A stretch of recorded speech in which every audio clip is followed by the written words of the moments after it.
Israel రాజధాని జెరూసలేంపై Iran missile దాడి చేసింది. పవిత్ర అల్ అక్సా మసీద్ కూతవేటు దూరంలో మిసైల్ పడింది. ఇరాన్ దాడిని ఖండించింది ఇజ్రాయెల్ విదేశాంగ శాఖ. అల్ అక్సాపై దాడులతో ఈద్ ప్రార్థనలకు ఆటంకం ఏర్పడింది. జెరూసలేం ఓల్డ్ సిటీలోని అల్ అక్సా మసీద్ దగ్గర ఈ సంఘటన చోటు చేసుకుంది.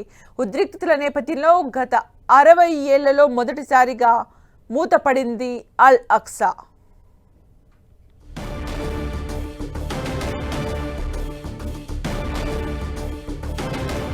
ఇజ్రాయెల్ రాజధాని జెరూసలేంపై ఇరాన్ మిసైల్ దాడి చేసింది. పవిత్ర అల్ అక్సా మసీద్ కు కూతవేటు దూరంలో మిసైల్ పడింది. ఇరాన్ దాడిని ఖండించింది ఇజ్రాయెల్ విదేశాంగ శాఖ. అల్ అక్సాపై దాడులతో ఈద్ ప్రార్థనలకు ఆటంకం ఏర్పడింది. జెరూసలేం ఓల్డ్ సిటీలోని అల్ అక్సా మసీద్ దగ్గర ఉద్రిక్తతల నేపథ్యంలో గత 60 ఏళ్లలో మొదటిసారిగా అల్ అక్సా మూతపడింది.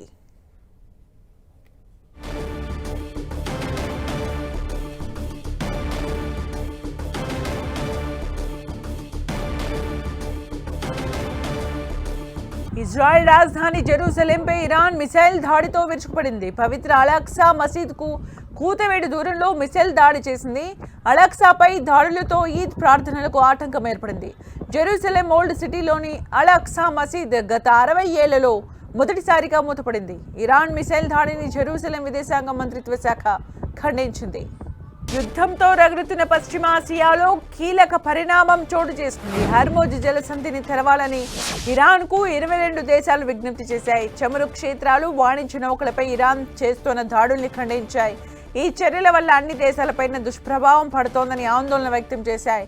ఈ మేరకు UAE, UK, France, Germany, Italy, Netherlands, Japan, దక్షిణ Korea, Australia, Canada, New Zealand, Denmark, Bahrain వంటి దేశాలు సంయుక్త ప్రకటన విడుదల చేశాయి.